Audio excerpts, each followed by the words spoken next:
মুসলমানদের দেশ, মুসলমানরা যেমন চাই তেমনি চলবে। আপনার কোন দেশ আছে যেখানে আপনি যদি গণতন্ত্র মানেন, তো মুসলমান যদি চায় যে আমার দেশ আজকে, তারা যদি বলে এই দেশ সরিয়ে চলবে, এই দেশ না আমার ওপেন সেক্স কান্ট্রি হবে, সমস্যা কি? যা চায় তারা তাই হবে। তো যাই হোক, এই বিষয়গুলো নিয়ে তারা চাচ্ছে বিদেশিদের আবার ফের সে আগের মতো ইনভলভ করতে।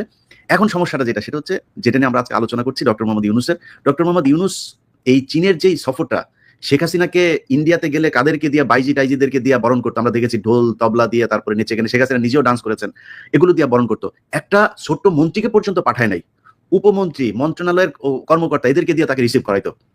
আমার বিশ্বাস করেন, মানে অন্তরটা একদম ভরে গিয়েছে যখন দেখলাম মোদী সহ পুরো ভেতরে থাকা লোকগুলো সব দাঁড়িয়ে গেল, ইউনূস ঢুকলো, মনে হলো আমেরিকার প্রেসিডেন্ট ঢুকলো, অন্যান্য কয়েক দেশের, তাও সেই মানে বড় কোনো দেশ না, ওই D8 ওই টাইপের দেশ না, মনে হলো যেন এই আসিয়ান টাসিয়ান এই টাইপের কোনো সংস্থার ভেতরে আমেরিকান প্রেসিডেন্ট এসছে, তিনি আসার পরে সব দাঁড়ায় গেল, এরকম ভাবে তাকে সম্মাননা দেওয়া হলো। এটাকে নিয়ে আওয়ামী লীগের লোকজন নানান ধরনের তুচ্ছ তাচ্ছিল্য করে কথা বলার, অথচ ওনাদের নেত্রী বাথরুমের চিপায় ওই কার্পেট মানে করে ক্রস করে মাটি দিয়া খালি পায়ে দৌড় দিয়ে আসার চেষ্টা করেছে সাথে একটা ছবি তোলার জন্য। কত নাটক আমরা দেখেছি এই দেশে। ইউনূসকে তাদের ভালো লাগে না। আমার বক্তব্যের প্রথম পার্টটা আমি এটা দিয়ে শেষ করতে চাই। আমরা ইউনূসকে এই দেশে বিএনপির মুখোমুখি দাঁড় করাইতে চাই না। আলটিমেটলি এই দেশে নির্বাচন হবে, আমার মনে হয় নির্বাচন হলে তো বিএনপি ক্ষমতায় আসবে হয়তো, বা যদি জনগণ ভোট দেয়। কিন্তু এই মুহূর্তটা আমার মনে হয় ইউনূসকে দরকার, কারণ দেশের একটা স্টেবল পরিস্থিতিতে যাওয়া পর্যন্ত এই জঙ্গি নাটক এইসব, এই অর্থনৈতিক যে একটা মন্দা চলছে, এগুলো থেকে বের হওয়ার জন্য ইউনূসকে দরকার। এবং আমি আমার ব্যক্তিগত মতামত, আমি মনে করি বিএনপি যদি ক্ষমতায় আসেও, যদি ইউনূস রাজি থাকে, ওনাকে প্রেসিডেন্ট বা কোনো একটা পদ তৈরি করে তারপর রাখা উচিত, যেটা একটা মেন্টর হিসাবে কাজ করবে, মানে সর্বোচ্চ সম্মানের একটা জায়গায় থাকবে। যে যেমন ধরেন ব্রিটিশ রানী এখনো পর্যন্ত রানী, তার তো কোনো পাওয়ার নাই, কিছু নেই, কিন্তু তারপরে তার সম্মান সবার চাইতে উপরে, ওরকম ভাবে রাখা যাইতে পারে। এটাতে আমাদের আন্তর্জাতিকভাবে ইউনূসকে যেই অবজ্ঞা করা হয়েছে, তাকে আমরা এতদিন ধরে, যেটা দাদা বলেন, কাজে লাগাইতে পারিনি, আমরা মনে হয় তাকে পুরোপুরি কাজে লাগাইতে পারি। আর এই ডক্টর কনক সারোয়ার, পিনাকি ভট্টাচার্য কিংবা ইলিয়াস এই 5 বছর ধরে এই সোশ্যাল মিডিয়াতে আছে, যেহেতু এখনো বিক্রি হয় নাই, নতুন করে বিক্রি হওয়ার কিছু নাই। ইলিয়াস, আমি অন্য প্রসঙ্গে যাওয়ার আগে আপনি যে কথাটা বললেন, অনেকে দর্শকদের অনেক স্মৃতি থেকে ছুটে গেছে, এটা দেখতেছে আমার কাছে এখানে আছে, যে শেখ হাসিনার এই যে ঘাটের উপর দিয়ে হেঁটে যে বাইডেনের কাছে যাওয়ার এই যে মনোযোগ আকর্ষণের যে চেষ্টা, হ্যাঁ, এইটা দর্শকদেরকে আবার দেখাই দিলাম আর কি, যে তাদের প্রিয় নেত্রী হাসিনা, আওয়ামী লীগের প্রিয় নেত্রী কি না করছে ক্ষমতায় টিকে থাকার জন্য, তাই না, মনোযোগ আকর্ষণের জন্য নানাভাবে আর কি। তো দাদা, এই যে আমি তো আপনার কাছ থেকে জানি যে সাম্প্রতিক সময় কিন্তু এই যে মার্কিন যুক্তরাষ্ট্রের যে ট্যারিফ শুল্ক, এটা কিন্তু আমার মনে হয় যে আমি নন টেকনিক্যাল পার্সন, কিন্তু একটা গ্লান্স আমার দেখে মনে হয়েছে যে এটা সমাধান করা খুব বেশি কঠিন কিছু না। অলরেডি তারা মিটিং করেছেন এবং সিদ্ধান্ত নিয়েছেন, বেশ কিছু এফেক্টিভ সিদ্ধান্ত আমার মনে হয়। কারণ প্রেসিডেন্ট ট্রাম্প কিন্তু যেই দেশ যত শুল্ক নিচ্ছে তার 50% তাদের উপর ইম্পোজ করে দিচ্ছে। তো আমার মনে হয় যে এটা সমাধান করা বাংলাদেশের জন্য খুব কঠিন কিছু হবে না। তো সার্বিকভাবে আপনি চীন সফর, ইন্ডিয়ার প্রাইম মিনিস্টারের সঙ্গে বৈঠক এবং এই যে ট্যারিফ, এটা নিয়ে যদি একটু সংক্ষেপে যদি আপনার বিষয়টা বলেন, দর্শকদের জন্য একটু বুঝতে সুবিধা হবে। যে আমরা অনেকদিন আগে থেকেই বলে আসতেছি যে গ্লোবাল ইকোনমির সেন্টারটা শিফট হয়ে যাবে চায়নাতে, মানে আমাদের অঞ্চলে, এবং আমাদের প্রক্সিমিটির কারণে চায়নার এই গ্রোথ এবং এই গ্লোবাল ইকোনমির লিডারশিপের সুবিধা নিয়ে আমরা আমাদের অর্থনীতিকে নতুন করে গড়ে তুলতে পারি এবং আমরা চীনের সাথে সাথে আমাদের গ্রোথটাকে অ্যাডভান্স করতে পারি। সেজন্য চীনের সাথে আমাদের খুবই ভালো একটা সম্পর্ক, অর্থনৈতিক, রাজনৈতিক, বাণিজ্যিক সম্পর্ক, সামাজিক সম্পর্ক এবং পিপল টু পিপল যে সম্পর্ক, সেটাকে আমরা গড়ে তুলতে পারি। এবং সেই জন্য আমি বাংলাদেশের তরুণদেরকে আজ থেকেই বলি যে, যেমন ধরেন আমাদের আগের জেনারেশন যেটা ভুল করেছে আর কি, সেটা হচ্ছে ইংরেজি না জানা। ইংরেজি থেকে দূরে থাকার কারণে আমরা গ্লোবাল কমিউনিটির সাথে সেভাবে মিশতে পারিনি। এবং এখন যে সুযোগটা আসছে, আমাদের চাইনিজ জানতে হবে। মানে আমাদের না জানলেও চলবে চাইনিজ, কিন্তু আমাদের পরের যারা প্রজন্ম তাদেরকে চাইনিজ জানতে হবে, ম্যান্ডারিন জানতে হবে, ভালো চাইনিজ জানতে হবে, যদি আমাদের সত্যিকার অর্থেই এই ইকোনমিক গ্রোথের সাথে আমাদেরকে এক পার যেতে হয়। এটা হচ্ছে নাম্বার 1 ইস্যু। নাম্বার 2 ইস্যু হচ্ছে যে পৃথিবী আর আগের হিসাবে তার চলবে না। মানে ধরেন এই 70 দশকের আগের হিসাবে চলবে না। এখন গ্লোবাল ইকোনমি এবং পলিটিক্সের সেন্টার অনেকগুলো জায়গায় হবে। আমেরিকার অর্থনৈতিক কর্তৃত্ব কমবে, কিন্তু স্টিল তার পলিটিক্যাল কর্তৃত্বটা থাকবে গ্লোবালি। আমাদের আমেরিকার সাথে একটা সম্পর্ক রাখতে হবে লং টার্মে, এবং সেটা কিভাবে রাখা যায় সেটা নিয়ে আমি একটা ভিডিও করেছি, যে কৃষিভিত্তিক যে সমস্ত রাজ্যগুলো আছে তার সাথে আমাদের বাণিজ্য বাড়ানো, এবং এটা যদি বাড়ে তাহলে আমাদের ট্যারিফ এমনিতেই কমবে। হ্যাঁ, আমি তখনও জানতাম না যে ট্যারিফ ইম্পোজ হচ্ছে। তো এটা যেদিন ট্যারিফ ইম্পোজ হলো তার 2 দিন আগে বোধহয় আমি করেছিলাম। তো আমাদের যদি আমদানি বাড়ে আমেরিকা থেকে, আমাদের ট্যারিফ, রেসিপ্রোকাল ট্যারিফ এমনিতেই কমে যাবে। এটা নাম্বার 1। আর নাম্বার 2 হচ্ছে যে, এটা মাঝে মাঝে বলি আর কি, যে আমার পেশার একটা গুরুত্বপূর্ণ অংশ হচ্ছে প্রবলেম সলভিং। মানে আমি যে কাজটা করি আর কি, সমস্যার সমাধান করা আর কি। সেজন্য আমি আমার এপিসোড গুলোতে খুব অনেক প্রবলেমের খুবই মানে out of the box solution দিই, এবং এই ট্যারিফ বাড়ানোর ফলে আমাদের সামনে একটা ইউনিক অপরচুনিটি তৈরি হয়েছে।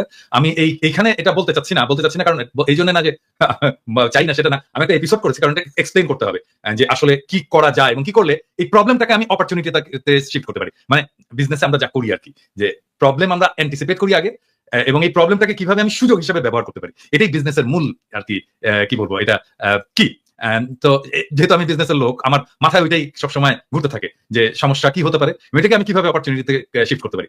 এই প্রবলেমটা আমাদের যে কি সিরিয়াস একটা অপরচুনিটি না, আমি কিন্তু খুবই হ্যাপি। এবং এইটার জন্য যেই সিদ্ধান্তটা নিতে হবে, এটাতে প্রফেসর ইউনূসকে নিজেকে ইনভলভ হতে হবে, শুধু নিজেকে না, আর একটা সিনারিও ইভালুয়েশন করতে হবে এবং এটার জন্য ইন্টারন্যাশনাল এজেন্সিকে কাজে লাগাতে হবে, যেমন ধরা যাক বিসিজি বা পিডব্লিউসি, এদেরকে ইনভলভ করতে হবে। করে আমরা যদি মোটামুটি 1-1.5 মাসের মধ্যে আমরা যদি সমস্ত অ্যানালাইসিস কমপ্লিট করে একটা ফার্ম ডিসাইসিভ ডিসিশন নিতে পারি, তাহলে বাংলাদেশের চেহারা পাল্টে যাবে, জাস্ট যদি এই ট্যারিফটা এরকম থাকে। হ্যাঁ, তো এটা কালকে আসবে সম্ভবত এপিসোডটা। এবং আমি বাংলাদেশের মানুষদেরকে বলবো আর কি, জনগণকে বলবো যে দেখেন, পৃথিবীতে কোনো সমস্যা না, হ্যাঁ, যদি আমরা সিচুয়েশনটাকে খুব ভালোভাবে ইন্টেলেকচুয়ালি অ্যানালাইসিস করতে পারি এবং তার ভিত্তিতে আমি একটা অ্যাকশন নিতে পারি। এবং বাংলাদেশে এত ব্রাইট ছেলেরা আছে না ইয়াং জেনারেশনে, যে এদের সামনে কোনো সমস্যা হয়ে থাকবে না। হ্যাঁ, আমরা তো বুড়া হয়ে গেছি, ধরেন আমাদের চিন্তা হয়তো একটু পুরনো হবে, কিন্তু আমরা যদি একটু ধরে দিতে পারি যে কোন রাস্তায় যেতে হবে, হ্যাঁ, তাহলে দেখবেন যে আরো ইনোভেটিভ সলিউশন বের করে ফেলে দিতে পারবে আমাদের। তবে দাদা, আমি যারা মনে করি যে ধরেন আমরা ধরেন ইন্ডিয়া থেকে যে চাল, গম বা এই জাতীয় খাদ্যশস্য আমরা যে আমদানি করি, এগুলো ইন্ডিয়া থেকে বন্ধ করে আমাদের আমেরিকা কেন্দ্রিক হওয়া উচিত, তাহলে কোয়ালিটিও বাড়বে। মানে আমাদের ইন্ডিয়ান ডিপেন্ডেন্সি থেকে বের হয়ে আসাটা খুব জরুরি আমাদের জন্য। এবং গত এই 54 বছরে ইন্ডিয়ার যে আধিপত্য আমরা বাংলাদেশিদের উপর দেখছি আর কি সকল ক্ষেত্রে, তো আমার মনে হয় যে তার একটা জবাব দেওয়া উচিত। ইতিমধ্যে চিকিৎসা বন্ধ হয়ে কিন্তু অনেক বাসের কাউন্টার এখন কাপড়ের দোকান হয়ে গেছে, অনেক কাপড়ের দোকান বন্ধ হয়ে যাচ্ছে, অনেক খারাপ অবস্থা।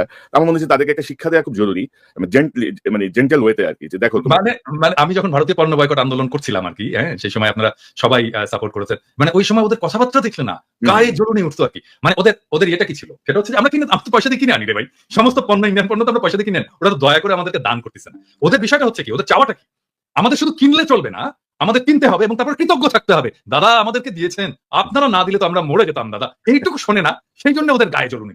এবং আমার এমন দাদা ওইদিন ওদের দেশের একটা চ্যানেলেই আপনার করতেছে, ওই যে পাগলার চ্যানেল, ওই যে মলম বিক্রেতার চ্যানেলে, ওরা উস্কাইতেছে যে কি হয়েছে, যে বাংলাদেশিরা এই যে আসে না, তো সমস্যা কি হয়েছে, আমাদের তো ওদেরকে আমাদের বন্ধ করতে হবে, বাংলাদেশে আসা, ওরা এই দেশে এসে চিকিৎসা নিয়ে যায়, এই সেই পাশের থেকে আরেকটা আবার দৌড়ে আসছে, বুঝছেন, খাওয়া খাগা সব বন্ধ করে দেবেন নাকি আমাদের। আসতে বলছেন ওদের যে অবস্থা খারাপ। আমরা দাদা যদি খালি চীন, পাকিস্তান, এদিকে দুই দেশের সাথে যদি পাকিস্তানের চিকিৎসা ব্যবস্থাও অনেক ভালো, এবং চীন যেটা আমি এটা দেখলাম, এখানে আপনার ওদের একটা হসপিটালের একটা ফ্লোর ওরা বাংলাদেশের জন্য ছেড়ে দিতে চাইছে, এবং চীনের মানুষের যেই চিকিৎসার যে খরচ, তার চাইতে তারা কম নিবে। তারপর চিটাগাং এর সাথে একটা বোধহয় স্পেশাল ওরা একটা রুটও করতেছে ফ্লাইটের জন্য, যেহেতু আমাদের মানে স্থল পথে যাওয়ার সুযোগ নাই, এবং সেটা খুব চিপ রেটে করার জন্য। এই মুহূর্তে বাংলাদেশের সাথে চীনের যে বিমানের টিকিট ভাড়া বোধহয় একটু বেশি, এটা চিপ করার জন্য ওরা একটা কাজ করতেছে, অনেকগুলো কাজ করে আসে, এবং স্টুডেন্টদেরকে ওইখানে পাঠানোর জন্য আরো বেশি এমন করে টেকনোলজিতে করার জন্য ওদের যেই এখানে হারবার টারবার যা আছে, MIT এদের চাইতো আমার মনে হয় অনেক বেশি আপনার কি বলে, চীনের ওদের ইউনিভার্সিটির মান কোনো অংশে কমা না, তো সেখানে পাঠানো যাইতে পারে। মানে ইলিয়াস, ধরেন যে ইন্ডিয়ান দাসত্বের চেয়ে আমি মনে করি যে চীনের সাথে বন্ধুত্ব বা আমেরিকার সাথে বন্ধুত্ব অনেক বেশি গুরুত্বপূর্ণ হবে বাংলাদেশের জন্য। এবং আমরা যে চিকিৎসার জায়গাটা, যেহেতু তারা জোর করে আমাদের চিকিৎসার যে অধিকার, এটা তো বিশ্বব্যাপী মানবাধিকারের অন্যতম একটা অংশ বিষয়, তাই না? সেটি যেহেতু তারা বন্ধ করেছে, কারণ একটা অ্যাটিটিউড করে একটা স্বৈরাচারী শাসককে রক্ষা করার নামে, মানে বিশ্বের সর্ববৃহৎ গণতন্ত্রের দাবিদার একটা দেশ, তো আমার মনে হয় যে আমাদের ওই চিকিৎসার জায়গাটায় আমরা চীনের দিকেই থাকি, পাকিস্তানের দিকে যাই প্রয়োজনে।